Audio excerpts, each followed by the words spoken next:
Okay, everybody. So today we're going to be discussing leveraging cultural assets and classical foundations supporting English language learners, answering the questions to the home and school connection. So let's get started. I'm just going to read off this as we go. An asset-based approach to English language instruction should aim not merely to recognize diversity, but to channel it toward a shared pursuit of intellectual excellence.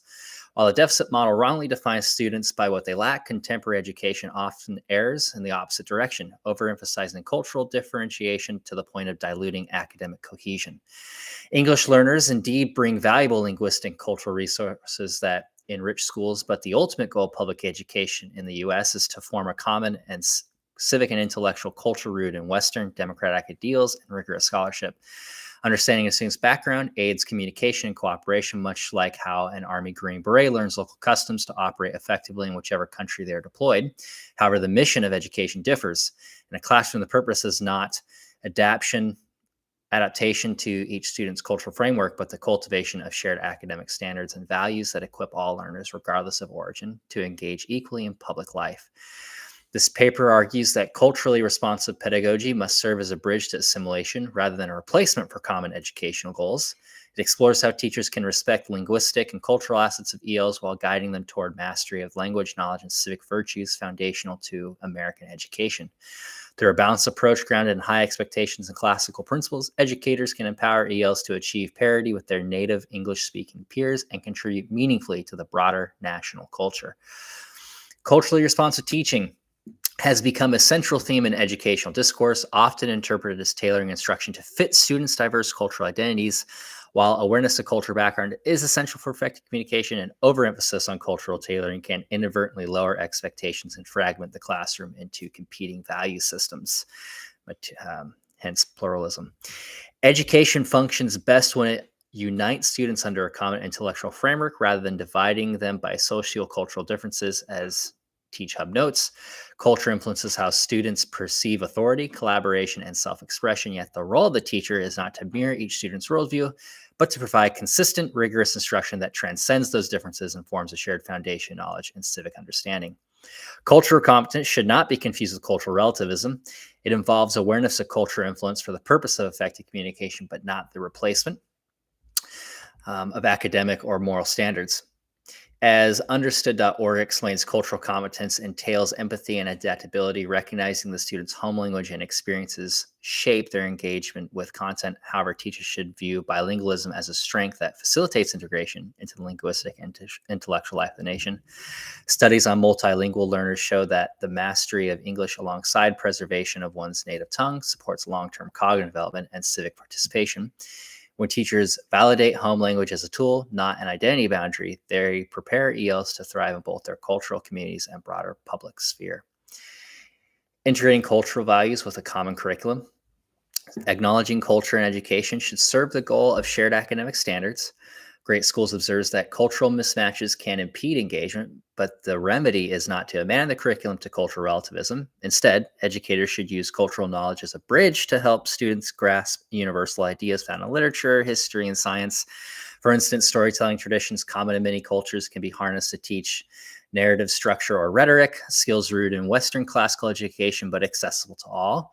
Similarly, respect for elders and communal responsibilities prominent in collectivist societies can be linked to lessons on citizenship and moral philosophy. In this way, teachers honor culture without allowing it to dictate the aims of instruction. Culture and learning environment.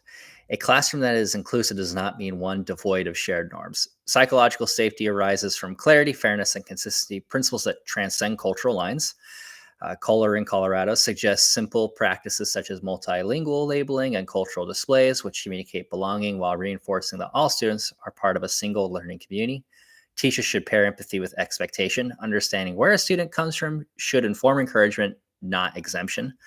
Culturally informed management thus maintains order and fairness, ensuring that ELs are held to the same standards of conduct and academic integrity as their peers. Celebrating strategies for celebrating diversity and building linguistic mastery.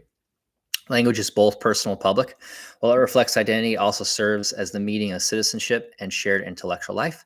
Suppressing students' home language is neither necessary nor desirable, but English proficiency remains the key to academic and civic participation in the United States. Practices such as dual language projects and translating can ease comprehension, yet they must be framed as transitional supports toward mastery of English rather than permanent alternatives. Teachers can still celebrate diversity through multicultural literature or family engagement while maintaining English as the unifying medium of instruction. In doing so, educators strike a balance between affirmation and information. They affirm students' origins while forming them into participants in a shared national and academic culture. And some culturally responsive teaching should not be lowering standards or redefining the purpose of education to suit every cultural lens. Rather, it should recognize that empathy and rigor are not opposites but allies. Understanding students' backgrounds equips teachers to communicate more effectively, just as soldiers study foreign customs to build trust.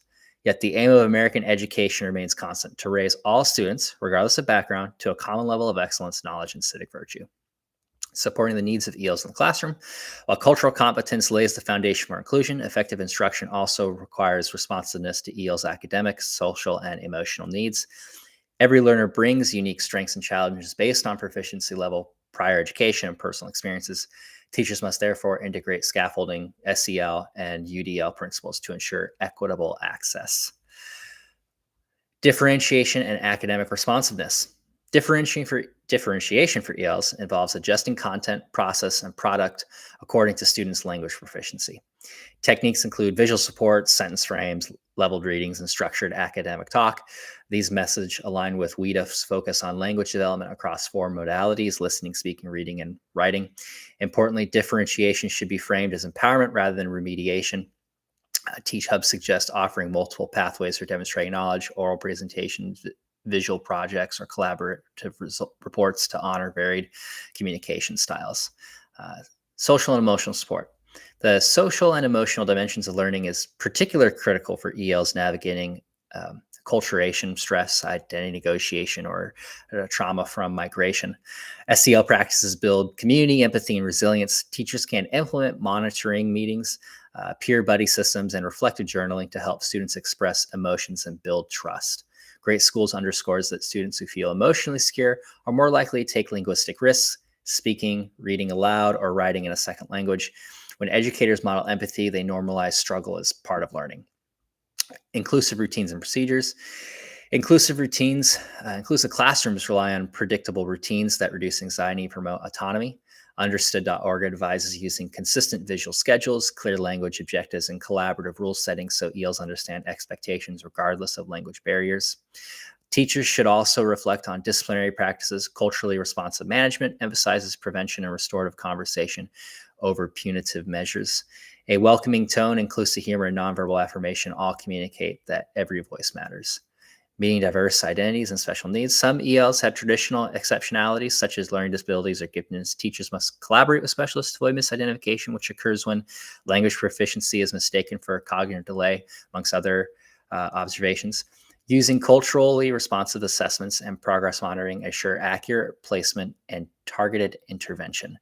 Asset-based pedagogy reframes these students as possessing intersecting strengths, linguistic adaptability, cross-cultural awareness, or advanced pattern recognition that enrich the classroom community. Building home and school connections. A genuinely asset-based approach to education extends beyond classroom walls into the homes and communities of students. Family engagement is not limited to communication. It requires collaboration, grounded in mutual respect and reciprocity. Many EL families possess deep reservoirs of cultural and intellectual capital that can inform curriculum and design and classroom pedagogy. If any of you are familiar with the Funds of Knowledge framework by E.D. Hirsch Jr., then he's written a lot about this. So it was developed through ethnographic research by Lewis Mull and colleagues in the early 1990s. The approach challenges the deficit-based assumptions by positioning families as contributors to students' intellectual development rather than passive recipients of school culture. Basically, Funds of Knowledge relies on lived experiences, cultural practices, and forms of expertise embedded within families and communities that can be leveraged to enhance classroom learning. These include professional skills, integrated knowledge, and social networks that reflect a family's adaptive intelligence and resilience. When teachers intentionally identify and incorporate these community-based resources, they connect formal schooling to everyday lives of students, bringing bridging academic and cultural worlds.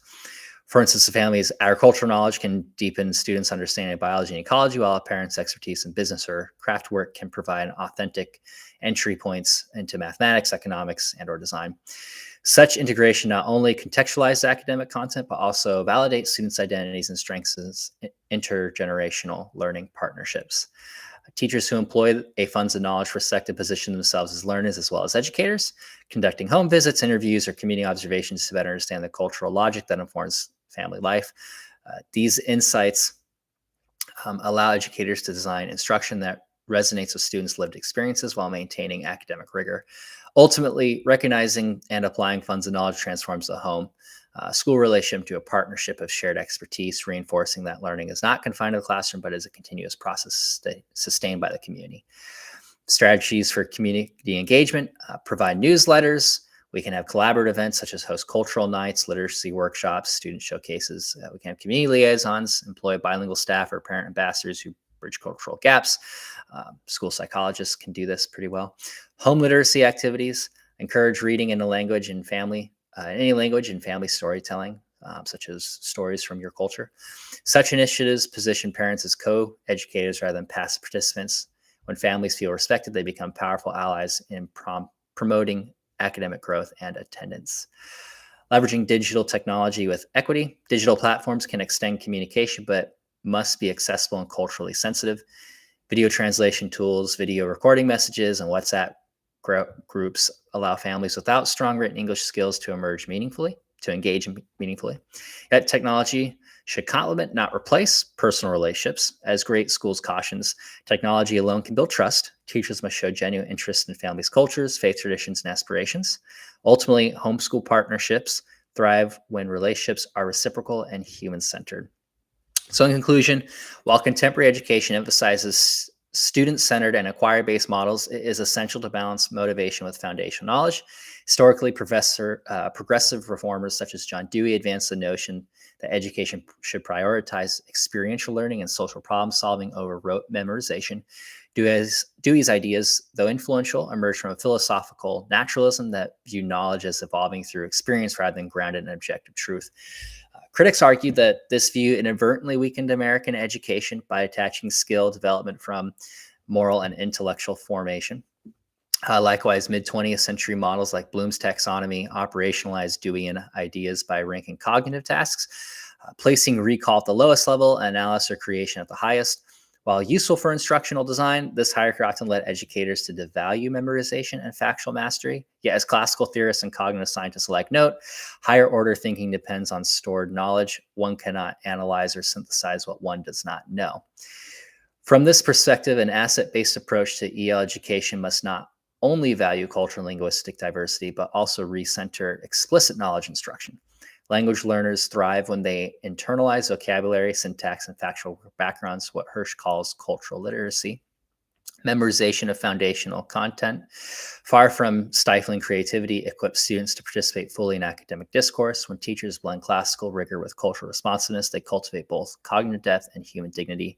For English learners, this synthesis is especially powerful. A classical knowledge-rich framework provides the linguistic and conceptual scaffolding they need to engage critically with texts, civic ideas, and cultural narratives. At the same time, culturally responsive practices ensure that this knowledge is not imposed, but dialogical, shaped by students' heritage, languages, traditions, and worldviews. In other words, the road to equity lies not in abandoning knowledge, but in expanding whose knowledge counts.